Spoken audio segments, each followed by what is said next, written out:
Mga kakwento, malapit na ang laban ni Mark Magnifico magsayo.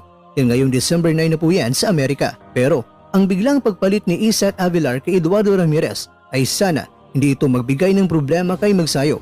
Pero syempre, Pinoy pa, laing sa kalam tayo. Ngayong ang mga kasparing parties ni Naoya Inoue na mga Noipi ay nasa kampo na ni Marlon Tapales, dito na natin masasabi na malaga at hindi dapat palalampasin ang pinagsasabi ng mga tips o chismis ng mga Mariotes kay Cham Tapales.